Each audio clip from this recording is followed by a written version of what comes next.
May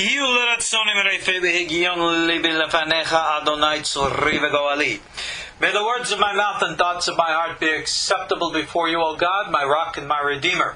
Shalom. Welcome all to our ongoing classes in our series which we've entitled How to Live a Godly Life, Legends from the Talmud. I'm, of course, your host, Ariel Tzadok. You find me online at KosherTorah.com. In this class, I don't know if we're going to get through this all in one night. I think this is going to be a couple of nights, maybe more, we'll see. We're going to cover a very important selection of teachings here in the tractate Berakhot, which is going to deal with the topic of dreams and dream interpretations. This topic here, I'm going to cover. I'm trying to say three things at once, and they don't come out of the mouth at the same time.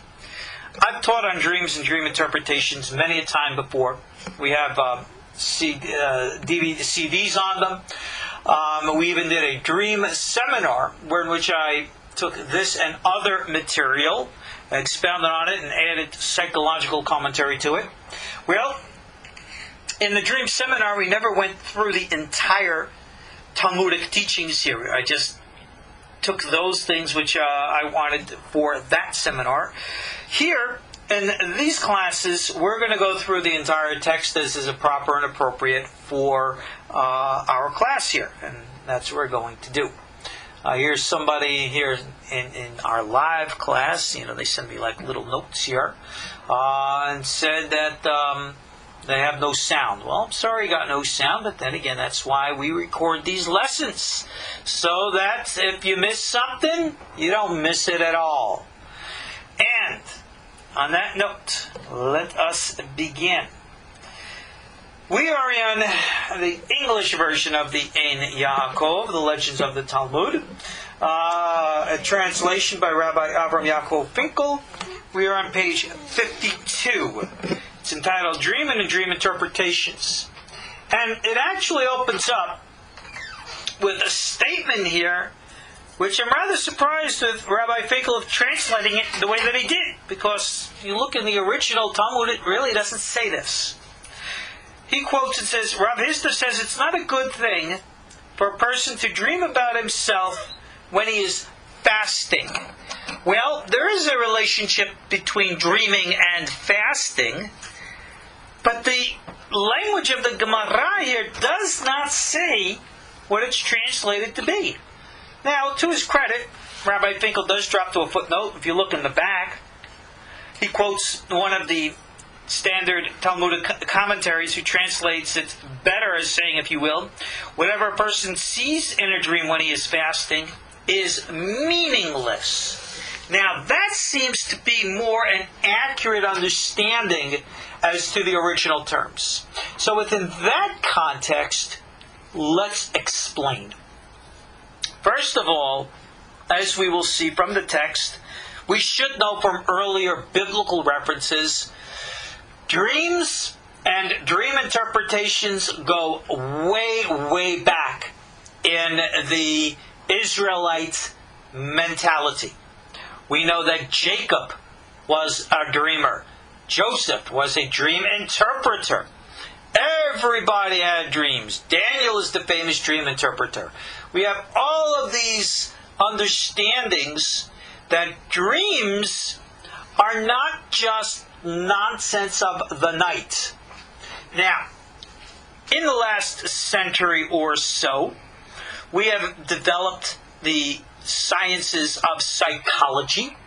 And of course, you have the likes of Jung and Freud and even Fromm, amongst others, who have gone into very involved understandings of dreams. We recognize, like the Talmud is about to say to us, dreams are actually important. But I am not here to get into that psychological aspect. Again, I want to stay true to the Talmudic text here. To put this into a context, let's read the next line. Rav Chisda then says, a dream that is not interpreted is like a letter that is not read. Rabbi Finkel's commentary means it's of no consequence. I'm surprised at it. How can he say that? On the contrary, It's like getting a very important message and not getting it. It's very much of consequence. And even though I'm not here to talk about psychology, psychology knows that well. Look, for example, at the examples of, again, Pharaoh and Nebuchadnezzar. They had dreams that were very non-interpreted. No one was there to interpret Pharaoh's dream. No one was there to interpret Nebuchadnezzar's dream. What did they do? Shrug it off and go have breakfast? No. Pharaoh was so disturbed, even more so that all of his wise men couldn't respond to him. Nebuchadnezzar was so disturbed, again, that the Hartumim and the Chaldi of Babel couldn't answer him. He was going to have them all executed. I mean, that's pretty intense. To say that it's of no concern is just not true. Dreams have always had meaning.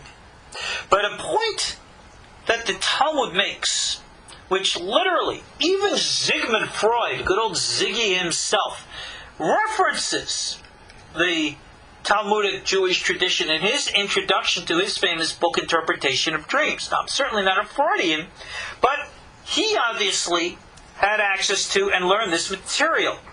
And modern psychology and psychiatry with relation to dream interpretation is very much built upon what our sages understood.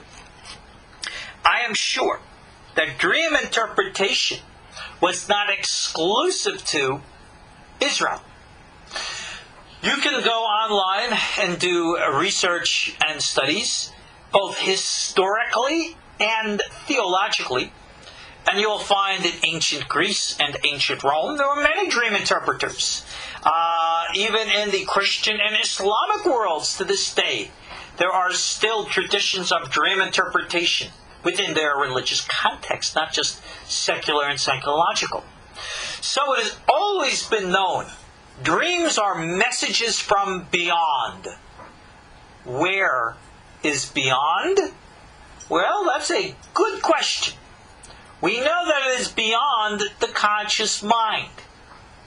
You can get all psychological and talk about the unconscious versus the subconscious versus the shadow, or we can get all spiritual and religious and say things come from God, or dreams can come from angels, or they can come from demons and the like. Again, the dream seminar, we discussed all of that. But what our Talmudic basics here is real simple. The conscious mind and the physical body clearly and definitively have an influence upon our dreams. This is why Rav Hizda's original statement is that if you're fasting, many people fast not because they want to lose weight, but because they're seeking spiritual goals. And his advice is not to pay attention to those dreams which you see under such circumstances. Now, if you look, go do a web search on this and you'll see. Many people say, oh, when you fast you have all these sublime dreams and visions.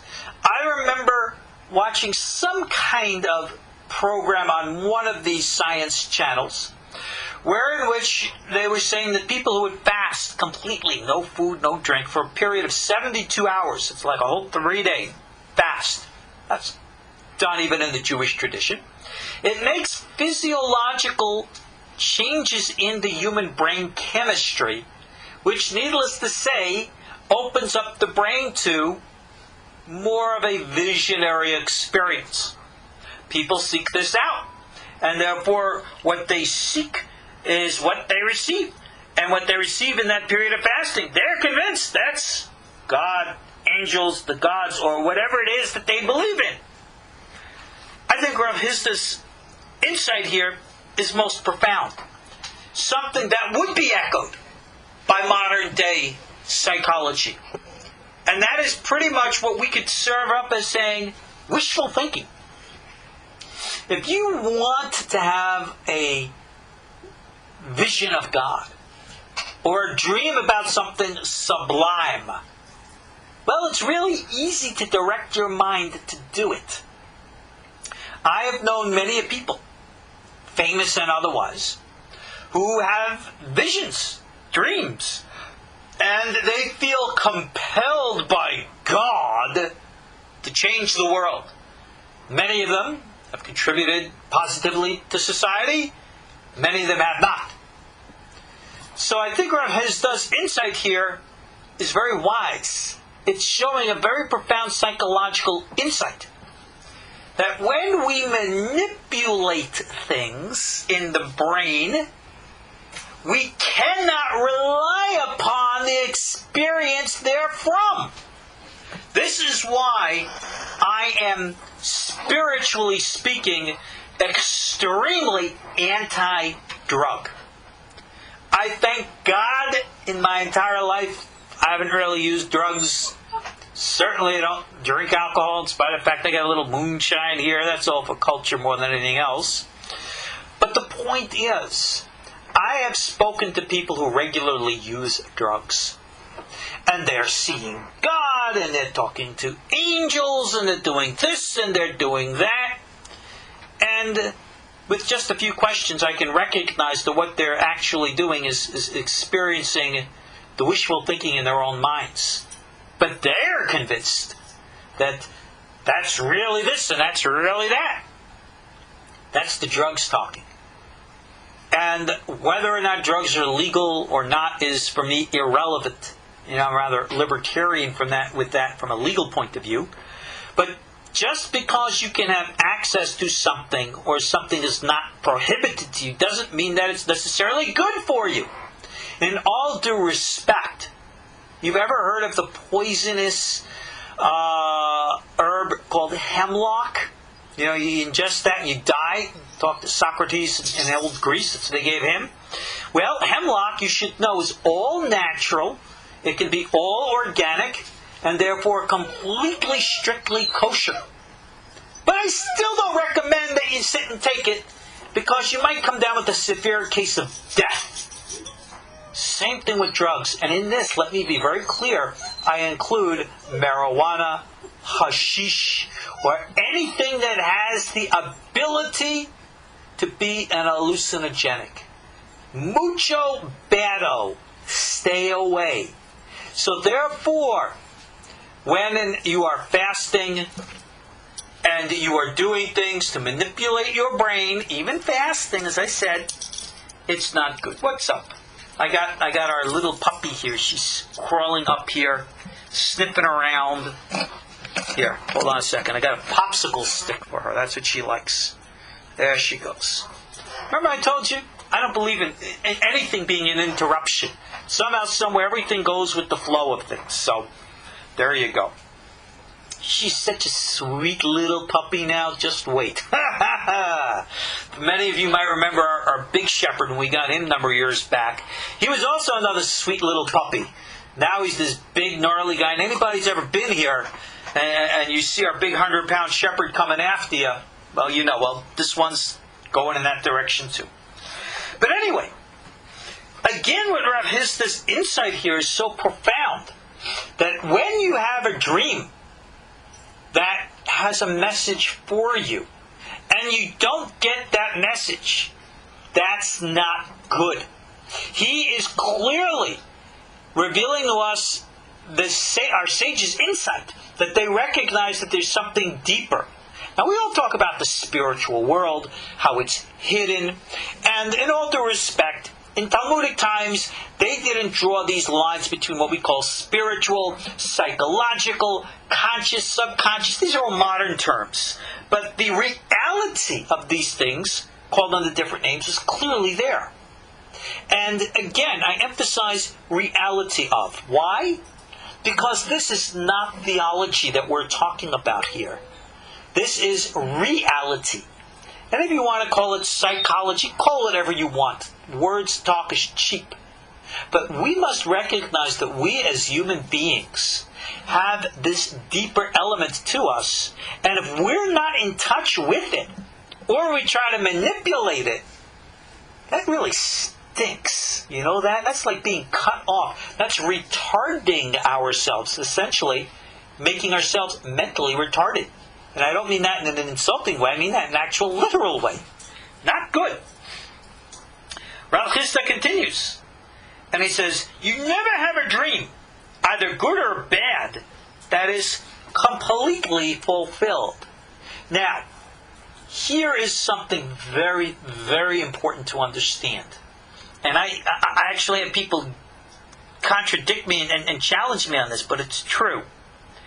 Nothing that you see in a dream is literal within the context of its application in this outside world. So if you see something in your dream that's up, in this world it's down. You see something in the dream world which is down, in this world it's up. It's always pretty much the opposites. And because the filter of the human mind blocks the content within, therefore we never really get the full message. There's always static on the line. In the religion, we call that static the Etz Hadat Tov Vera, the eating of the forbidden fruit from the tree of knowledge, good and evil. Remember the Garden of Eden and all that stuff? There is what is called in Kabbalah a blemish. That blemish is not sin, it's not evil, it's not theological here. What it is that we literally have locked ourselves into a prison of consciousness which is limited, so that when the voice comes from beyond our limitations, we don't hear it clearly. So Rav Chisda is very well aware of this. And again, he continues, and he says, a bad dream is even better than a good dream. Now, a bad experience in this world is certainly not better than a good experience in this world, but like I told you, the dream language is upside down. It is at a completely different wavelength than we are. And the commentary states here, if you have a bad dream, you're going to worry about it, and that'll prompt you to do teshuvah. How many times I've gotten a phone call in which somebody says to me, Rabbi, I saw something terrible in my dream. I saw that I died. Or I saw that I committed a grievous sin according to the Torah. Well, there are dream interpretation books out there, Jewish ones too, available in English. You can go, through KosherTorah.com if you'd be so kind. We'll go to the link on Amazon.com and you can put in Jewish dream interpretation. The books are there. And you will see that all of these bad symbols have actually good meanings or interpretations to them. And indeed, in modern psychology, they tend to understand the nature of the psyche differently than we do. So if, for example, you would ever see yourself die in a dream, that's not necessarily something bad. Death is considered a transformation. If you see yourself dying, I'll give you an example. Let's say a person is having financial difficulties, and they dream that they are in poverty and they're dying. Or, how about this one better? They're very, very wealthy and they're dying. Remember, we flip around the symbols. Okay? It means, essentially, that ultimately the situation that you're in is going to reverse itself. The situation is going to die, and then things are going to change. That's what death is all about. Death means change. And isn't that something positive? At least it's supposed to be.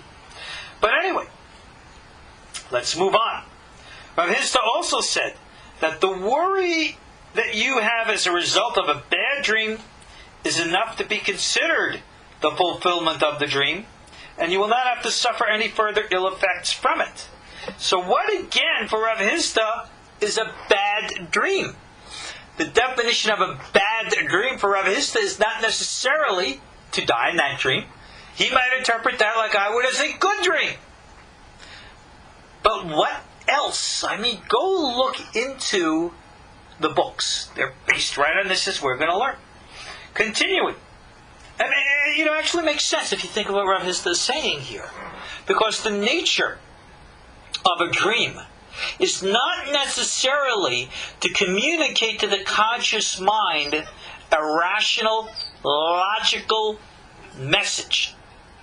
It's not teaching you a college course. It's to impose something upon your heart, to get you to feel a certain way, to compel you in a certain way. And this is the nature of how the dream communicates. So the symbolisms in the dream aren't so much important as much as what those symbolisms make you feel. So many times I am approached and I'm asked to interpret someone's dream. And they'll tell me A, B, C, D, whatever the dream is. And my first question always is, well, what does it mean to you? And usually they try to analyze it intellectually. But then I ask, how does the dream make you feel? They might see something sublime, beautiful, great, and feel very nervous, agitated, and fearful, which you could recognize as not the way that you would normally respond to something good. It's the feelings that are the revelatory issue here, because that is the true nature of the dream communication, and that the symbol has to be understood within the context of the emotional component of how the symbols make us feel. Try to stay out of your head when you're coming to understand a dream. Now Rav Yosef says, even for me, and Rav Yosef, it says he was blind, and he never could see dream imagery, the happiness caused by a good dream cancels it. Just a couple of things. When I was learning this, I questioned, what do people blind from birth see in a dream? And according to the scientific studies that I've seen, their minds definitely do dream. But their dreams are only auditory or other sensory, but they're not visual. In other words, if the brain, the organic human brain, has not had the ability to construct imagery in correlation to meaning, then imagery will not be used as the language of meaning.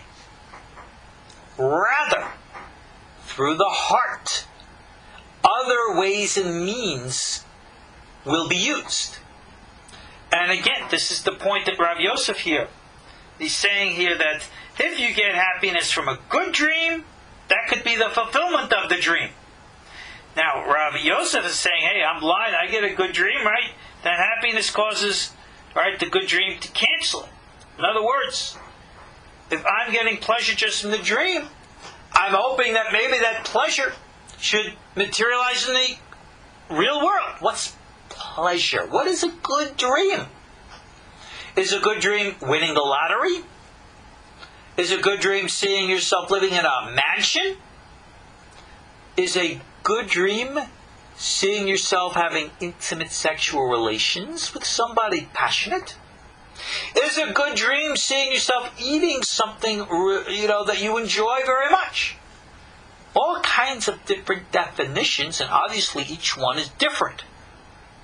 But Rabbi Yosef's point is that if we savor the emotional content and enjoy the dream for just what it is, a memory, i.e. in the past, then we are never investigating what its message is and how it is meant to apply to the future.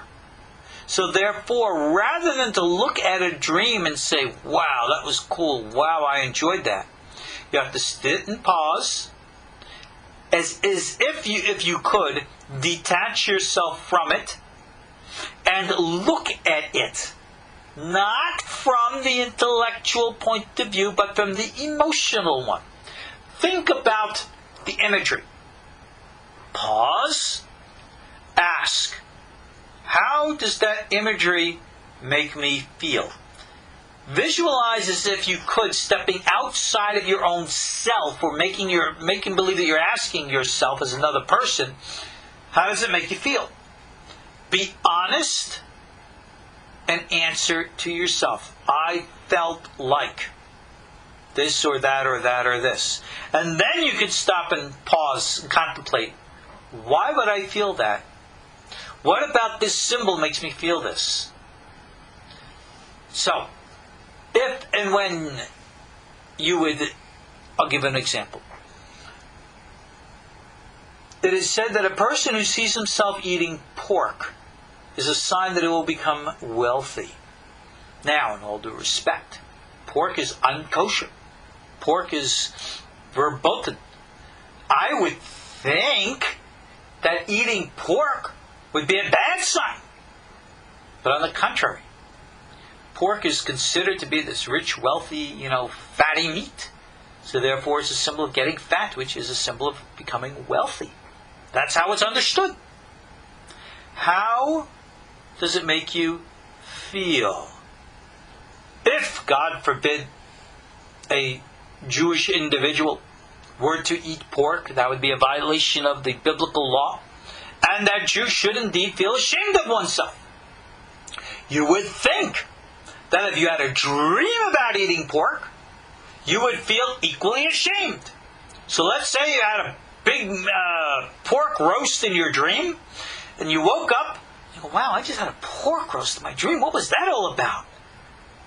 Your brain is going to kick in and say, gee, pork unkosher, I should feel bad. But now, as I said, stop, pause, detach, and look. How did you really feel in the dream? Answer is, I really liked it. I thought it was great. And even though my mind said it was unkosher, somehow it was okay. And more than okay, it was right. Does that mean that you should then go out to the store and buy a pork roast and eat it in violation of the law? Of course not. No. Remember, as I was saying, it's a symbol. Detach, look, feel, understand. That's the way these things must always work. Now Rav Hizda says, again, that a bad dream is worse than a physical beating, because it says God causes these things so the people would be afraid of Him, quoting Ecclesiastes 3:14. And again, Rabbi Bar Bahana says in the name of Rabbi Yochanan, that is a bad dream. It says a beating hurts only for as while it lasts, but the fear in a bad dream persists for a long time. Now this is very interesting. Remember what I told you. You have to apply this emotionally.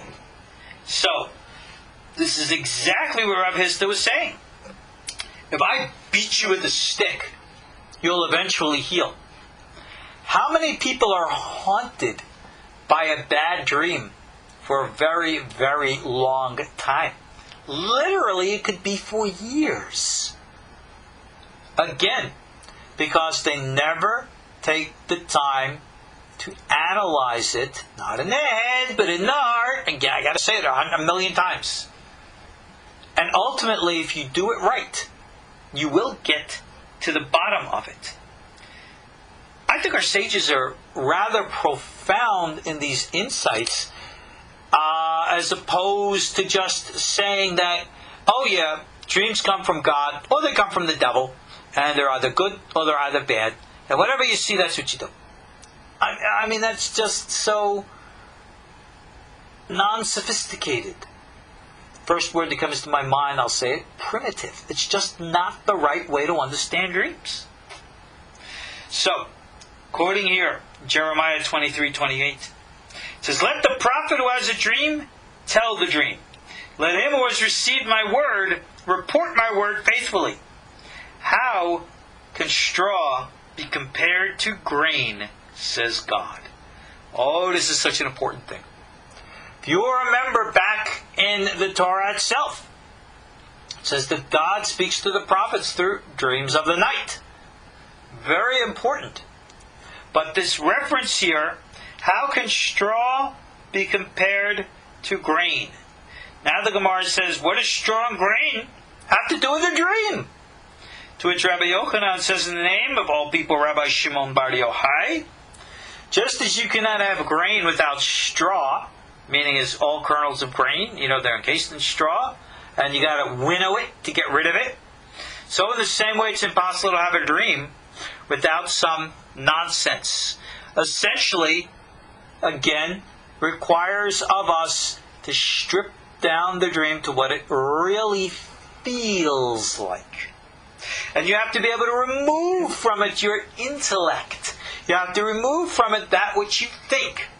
So again, when you see something in your mind, the great confusion comes in, tree of knowledge, good and evil, is that when you're supposed to be feeling something, you are instead interpreting it intellectually and misunderstanding. Like the example we gave with the pork roast, or the example of death.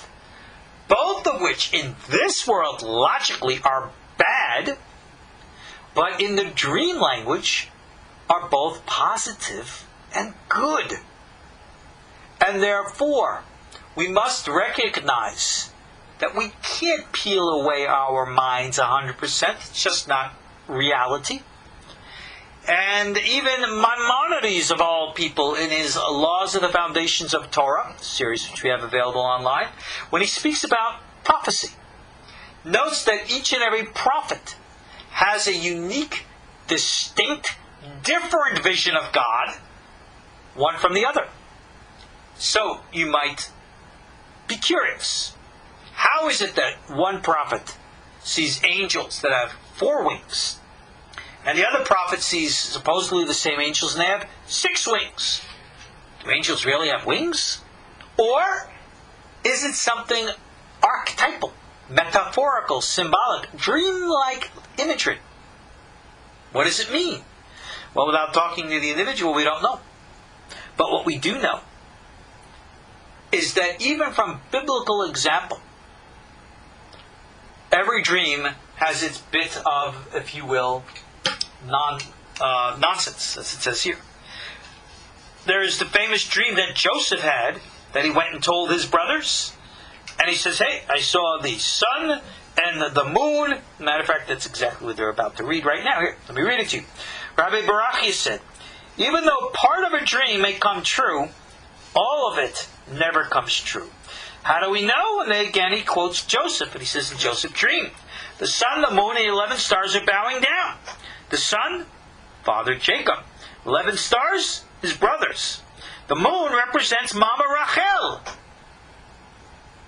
Mom passed away. She's gone.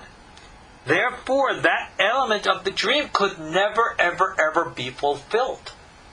Now you can say, well, maybe it meant something else. Well, maybe it didn't. Maybe it's just like our sages say. So again, in all due respect, I will interpret Joseph's dream, and I will say that the moon bowing down to him was a symbol of the spirit of his mother acquiescing, blessing, praying for him in heaven, and acknowledging, embracing his leadership. Symbolic of the moon bowing down to him. Not that his physical mother ever would. So therefore, to recognize the symbol as interpreting to his mother would be appropriate. To interpret it, well, that means that his mom's not alive, and therefore, just dream has a sense of nonsense or non-fulfillment in it. In one sense of the word, yes. But from the other, like I just interpreted, it means something much different and as such deeper. Continuing. Rav Levi said, a person should always anticipate that a good dream will come true, even if it takes as long as 22 years. And again, we're going to go for our biblical example. How do we know? Also from Joseph it says, these are the chronicles of Jacob. Joseph was 17 years old in Genesis 37:2. And then it says Joseph was 30 years old when he stood before Pharaoh, Genesis 41:46. How long did it take from 17 to 30? All right, 13 years. Add to that the 7 years of plenty and the 2 years of famine. And then Joseph's dreams came true. So all in all, he had to wait 22 years. You know something? Let's ask God a question. Dear Lord, I appreciate that you tell me the future in a dream. Thank you very much. But what the heck? Why am I waiting 22 years? I mean, gosh, why don't you tell me what's going to happen tomorrow or next week? Even I'll wait next month. What's this 22 years stuff? It makes a person lose hope and faith.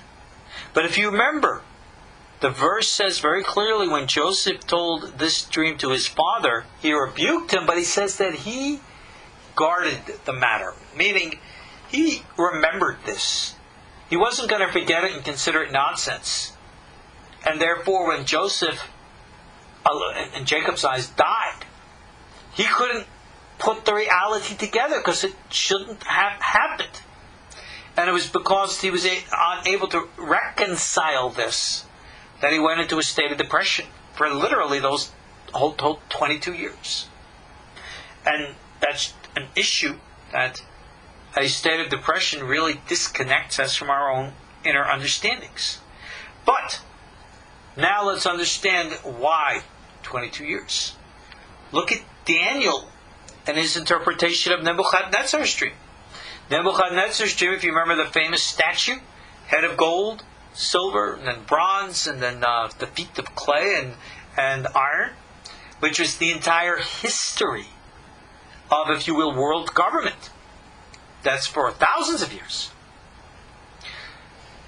Time does not exist in the dream world in the same way as time exists here in this world. I don't even want to call this world the real world because I'm not so sure how real it is. But again, things can happen in a dream, quickly, slowly, that literally is going on in between heartbeats. Time in the dream world flows differently than in this waking world.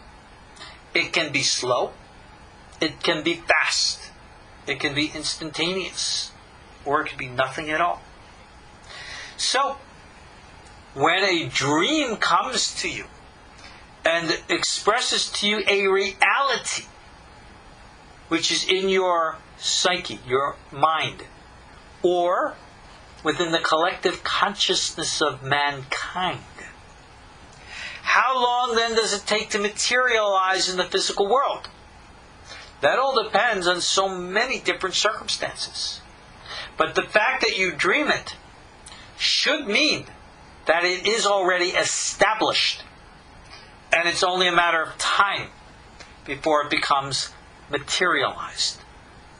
That's the point here.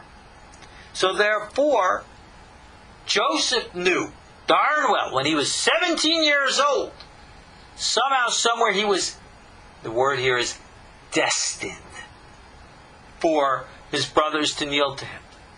The fact that he got sold as a slave, the fact that he had to work in the house of Potiphar and then got thrown in jail. I am sure Joseph did not forget his dream. And I'm sure every night when he went to bed, whether as the slave or as the prisoner, was asking, gee, how on earth is this dream going to actually come about? I don't see it. I'm sure he didn't.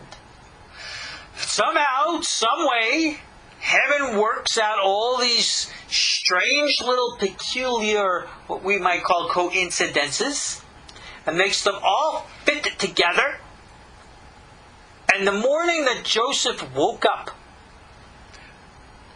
he did not say, today I am going to go to bed as Prime Minister of Israel. Now there are those midrashim who says that he did, but we can interpret that in a different way.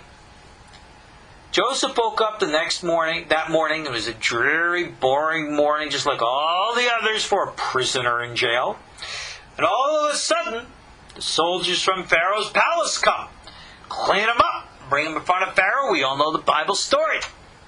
And boom, what a flip. Kind of like winning the lottery. I will bet you that in the back of his mind, Joseph wasn't saying, wow, this is cool, overwhelming, so unexpected. Joseph was really saying, Now the time of fulfillment is coming. I'll bet you that's exactly how he thought. Why? Because that would only be natural. Continuing, our sages say, Rav Huna says, that a good person is always shown a bad dream to get him to do tshuva, and a bad person is always shown a good dream. And says here to give him a reward in this world. That's according to Rashi. I'm not so sure that that's really the way to understand this. It says here that David never had a good dream all his life. Oh, okay. And Achitophel, who was his trusted counselor until he betrayed him, never had a bad dream in his life. Let me tell you something. Again, good and bad are different in the dream language. So if it says that David never had a good dream, that means all his life was filled with blessings and abundance. Essentially, he had all of these, what we would think to be negative, but David, therefore, when he was running away from Saul, might have dreamed that he, meaning David, got himself killed. But rather than interpret that with morbidity that Saul is going to eventually defeat him and God's promise come to naught, David would have understood that to mean, I will be victorious. Therefore, this is the intent of what the Gemara says. And he never had a good dream in his life. But I'm not talking about a good interpretation of the dream. That all of his dreams were interpreted for good. And Achitophel's dreams, being that he was a man of questionable character, that would reflect within his own inner psyche. And the dreams he would have wouldn't have the depth of fate and destiny as it would for David. That's the difference between them. Rabbi Bizna ben Zabda said in the name of Rabbi Akiva, he says in the name of a certain elder. And who was this? They said it was Rabbi Bana'ah.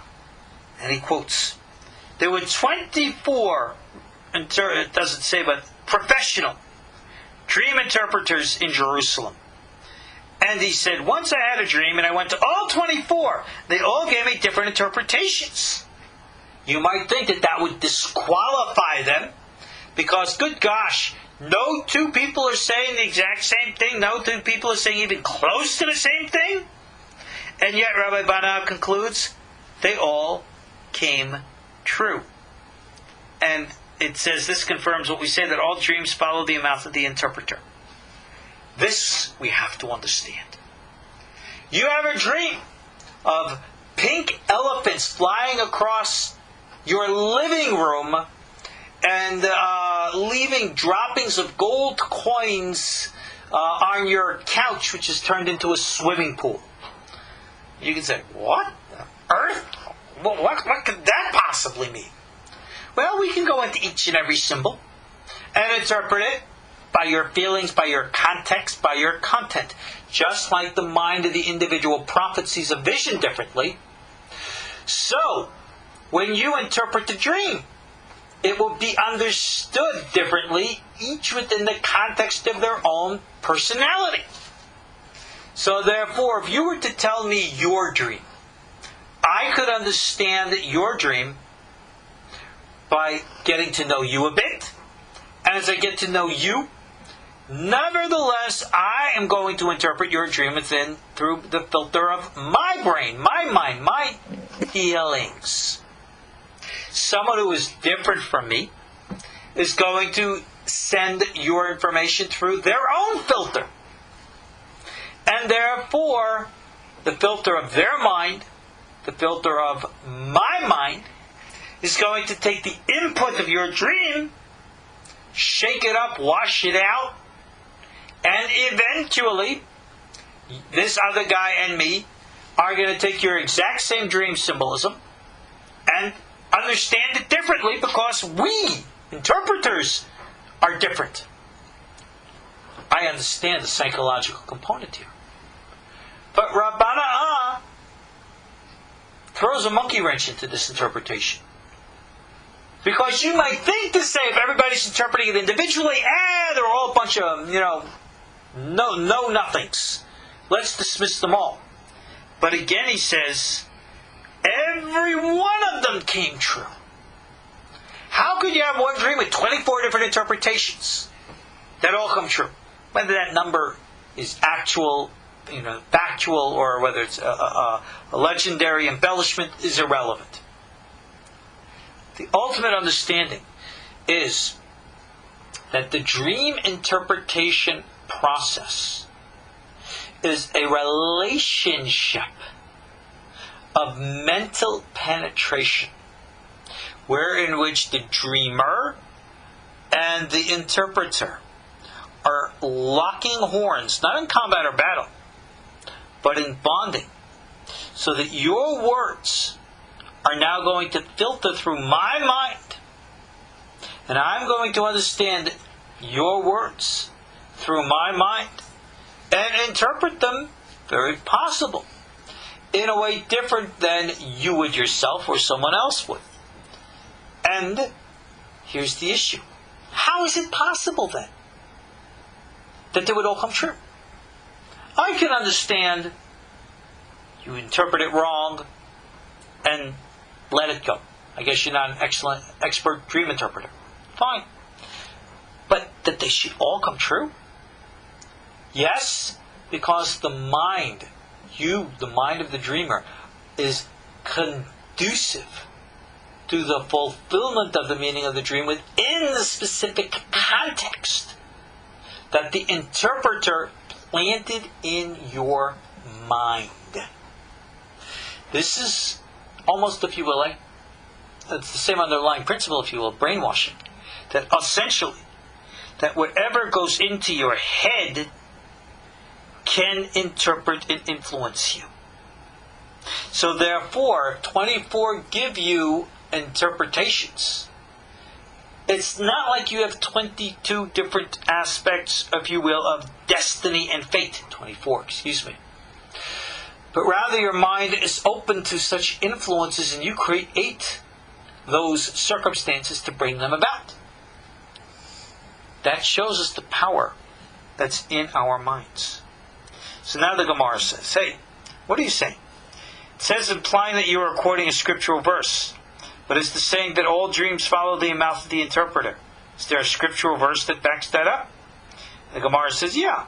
Rabbi Eliezer said. He says, how do we know that all dreams follow the suggestion of the interpretation? Because it said with regards to the butler, remember Joseph interpreted his dream, things turned out just as Joseph said they would. Rather than go into a long psychological discussion here, the sages say, hey, that is what Scripture says, so we accept it, and that's what we teach. But ultimately, when we understand deeper than just, if you will, what the words mean, we get into a much deeper understanding of what they actually are. So when the butler stood before Pharaoh, Joseph says, Pharaoh's going to restore you. That for him was wishful thinking. So how would that influence Pharaoh? It's not like the butler could go, clandestinely into Pharaoh's palace and whisper in his ear, clear me, take me back. We're not talking about the Force here, right? This isn't Star Wars.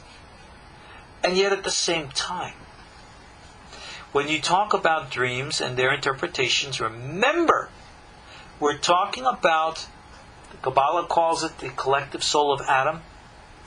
Carl Jung in psychology calls it the collective unconscious. We project into the collective conscious at every moment equally as we receive from it. So when you have a dream and it has an emotional component to it, and you go to an interpreter who, if you will, might be psychic or sensitive and can feel what you're feeling, they will interpret it within the context of their own limited minds and project it out. And because your mind is simpatico with theirs, you will therefore, maybe even at the subconscious level, do whatever it is that you end up doing that creates the circumstances for the fulfillment of the dream. So ultimately, you are programming yourself to act in a certain way. Moving right along here. The Gemara asks, alright, says the chief baker, he thought that Joseph was able to give him the correct interpretation. So how did he know? Rabbi Eliezer says that each one had a dream, and he also dreamed the interpretation of the other one's dream. How could party A have a dream and then interpret it as would party B? And then party B have a dream and interpret it according to party A? The answer is the hive collective mind, which we call the collective unconscious. All of us, at one level, this is actually scientific, have a connection at some deep level within the brain. Maybe you can call it psychic power or some other type of parapsychological or metaphysical stuff, whatever. That's not the issue here. But the chief baker sensed something. He knew something. As do we. And as you sense something in your dreams, those people who are close to you and sensitive to you can also pick up, maybe not on your dream imagery, but on your dream impression, how you feel about it. So let's say, for example, you live on the east coast of the United States, separated from the west coast of the United States by 3 hours. And in the east coast, you have a dream.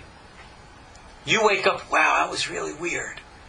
And then all of a sudden your buddy on the west coast, out in LA somewhere, calls you up and says, you know, I dreamed about you last night, and I felt that, blah, blah, blah, whatever it is. And all of a sudden that like rings a bell with your dream. That somehow, somewhere, the two are connected. Yes, these things do happen. And again, it requires a very cultivated sensitivity to be able to delve into the minds that can be separated by space and time to try to get to a true, proper understanding of things. Moving right along, Rabbi Yochanan said, if someone wakes up in the morning and he thinks of a biblical verse, let me rephrase that. If someone wakes up in the morning and he's got a biblical verse on his mind, as if you wake up with that verse, he says, or if he hears a child quoting the verse, they say that this is a minor prophecy. Did you ever wake up and you have a specific voice of Scripture on your mind? I will tell you this is a practical directive.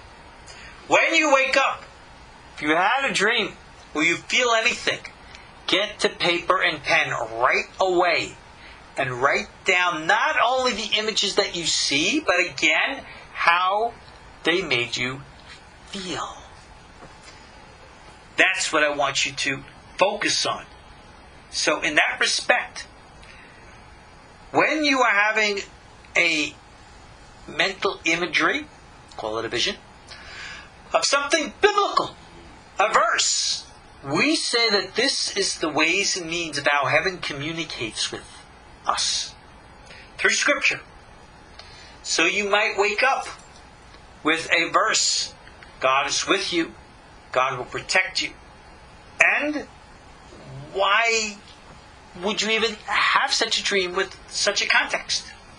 Maybe because of 100 different reasons why at that time you might need such an outcome. This is how we have to understand these things. So again, moving right along, Rabbi Yochanan says, there are 3 kinds of dreams that can and do come true. An early morning dream, because it's at that time in the unconscious is most conducive to consciousness. A dream that someone else has about you, because they are picking up from the collective consciousness something. And a dream that was interpreted in the middle of a dream. Now, that's a curious one. They add to this, some say, that a dream that was repeated. Right? It says that Pharaoh had the same dream twice, as we know. Now, this is what's interesting here. Because ultimately, if If you have an early morning dream, that is when the conscious mind is starting to revive from the unconscious. So the unconscious will use that time when it wants to get a message across to your conscious mind to, if you will, yell something in your ear. I have had the experience, and I don't know how many others have, where I would wake up as if I was reading a book of Psalms or something. Yeah, I got something right on the tip of my tongue. I don't know what it means. I'll have to sit back, think, feel, look up the scripture verses, and really try to get a sense of what I'm being shown in my dreams, how it specifically and definitively applies. That is an art of dream interpretation. And again, in our dream seminar, that is exactly what I covered. So moving along. If you have dreams over and over again, that's a message. Something in the collective consciousness is knocking on the door of your mind going, hello, hello, hello. Rabbi Shmuel Bar Nachmani said in the name of Rabbi Yochanan, a person is shown in a dream only the things that he thinks about during the day. And then he quotes here a book from the book of Daniel 2:29. O king, the things that you think about during the day, that's what's in your bed and dreams at night. Now, it says, if you prefer, he says you can derive it from here. He says you may know that the thoughts of your mind are in your dreams. Rava says, proof that a person dreams about things he thinks about during the day is that a person never dreams about a golden date tree or an elephant going through the eye of a needle, because he never thinks of these impossible things. I'm not so sure that's true either. Essentially, what the Rav is saying here is what is a psychologically known fact, that the images of the dreams that we see are very much influenced by our daily thoughts. And again, the Gemara is going to give us a very direct example. It says here that the Roman emperor said to Rabbi Yoshua ben Hanina, hey, you Jews say you're very smart. So if you are, tell me, what am I going to dream tonight? And he said, I'll tell you. You're going to dream that the Persians, who are your enemies, they're going to come, they're going to force you to work for them, they're going to rob you, force you to feed unclean animals, the golden stick, meaning they're going to humiliate you. That emotionally hit the emperor like a baseball bat in the stomach. He thought about it all day, and he had such an emotional attachment to it that that's exactly what he dreamed about at night. So what exactly did Rabbi Yoshua ben Hanina do? He programmed the mind of the Caesar. We are all subject to such programming, if you will. And therefore we also have to be cautious about this. Because ultimately, whatever we are thinking about, worrying about, fearing during the day, those emotional contents don't just turn off when we go into the altered state known as sleep. On the contrary, it is those emotional fears that become the vessel, the filter through which the dream language comes to us. And again, immediately makes us fearful, afraid, or the like. And we therefore fulfill the dream that which we thought of by day truly happens to us at night. It says here that King Shmuel says to Shmuel, hey, you Jews are supposedly so smart. What am I going to dream? This king is the king of the Persians, if you will. So he says, hey, the Romans are going to come, they're going to take you captive. Right, the opposite of what Rabbi Yoshua was talking to the Romans, and Shmuel is now talking to the Persians. And he says, you're going to be put to work, grinding, etc., and they're going to humiliate you. The king feared this so much, the emotional content went with him when he went to bed. And then the emotional content is what was experienced in the dream. And again, Shmuel was brainwashing him. The king thought about it the whole day, and he saw it that night in the dream. So we have to conclude by understanding and recognizing, yes, dreams can have power. Yes, they can even be prophetic.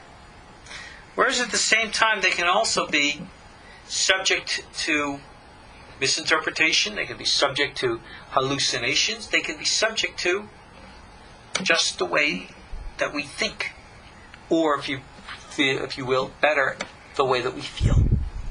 So that's why I always encourage people to create a dream diary, where in which they write down their dreams and the way that the images make us feel, because then one will interpret the other. Okay, you see that we've come to the conclusion for tonight's class, and God be willing, we're going to pick up with more about dream interpretation in our next class, and I will, God be willing, talk to you all then. Thanks all for joining me. Your host, Ariel Tzadok. Come see me online at KosherTorah.com. Shalom. See me online at KosherTorah.com. Shalom. See me online at KosherTorah.com. Shalom. See me online at KosherTorah.com. Shalom. See me online at KosherTorah.com. Shalom. See me online at KosherTorah.com. Shalom. See me online at KosherTorah.com. Shalom.